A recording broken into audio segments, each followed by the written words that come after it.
What do Baltimore, Tampa, Washington, D.C., Jacksonville, and Hartford all have in common?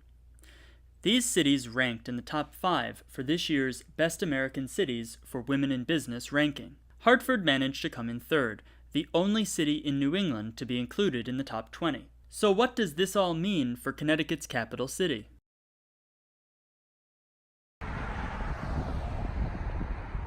I'm the program manager for the Women's Business Center that is housed under the University of Hartford School of Business. We are dedicated to assisting Connecticut women entrepreneurs with starting and growing their businesses. We provide a lot of services. This is Milena Erwin.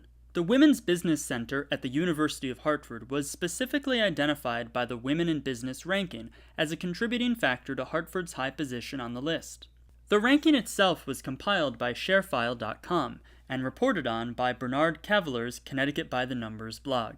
The analysis relies on data from 4 main sources, including the U.S. Census 2016 Annual Survey of Entrepreneurs, U.S. Census Bureau 2015 American Community Survey 1-year estimates, Sperling's Best Places, and the Equal Employment Opportunities Commission. We were very excited to see the ranking and the high position that Hartford had in the ranking. So I think in the last couple of years, Hartford ranked in the top 2 or 3 in terms of female buying power, which is kind of what the biggest factor that contributed to the high ranking. And that speaks to the large number of highly educated women in executive positions in some of the traditional industries in Connecticut. With that, part of the ranking and the higher ranking this year was the increase in the percentage of women-owned businesses in Hartford. I think that number went up by 1.5%, which raised the ranking of Hartford by 4 ranks. And I think it really speaks to the momentum that with the growing economy, a lot of women are both professional women and women of all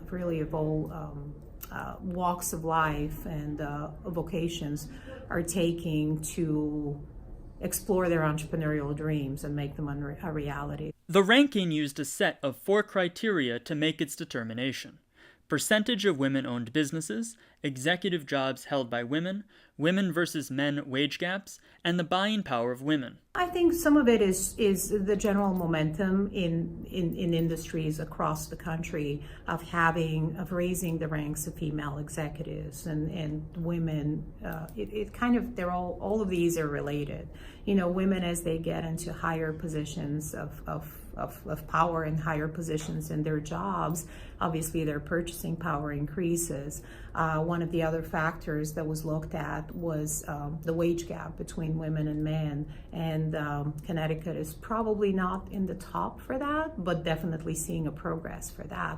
And kind of related to that, as women grow and expand into their careers, they're also looking at ways to express their own touch into what they do professionally. And a lot of the times that translates into taking advantage of that knowledge and those networks that they've built professionally and expanding into their own business to continue contributing to the society, but having the freedom and the independence of running their own business. To be perfectly honest, Hartford doesn't have the best reputation with many people in the state. But positive headlines like this could be a sign that things are moving in the right direction. I asked Milena what other municipalities can do to increase their ranking as well. So the lessons, if I can speak to that, is really keeping the conversation and just kind of making the networks more inclusive and the different resources talking to each other and just kind of supporting entrepreneurs towards the same goal, but kind of in a more holistic way than just, every resource for their own. So I think we should take the positive out of that and really use it to move the other parts of the puzzle further along.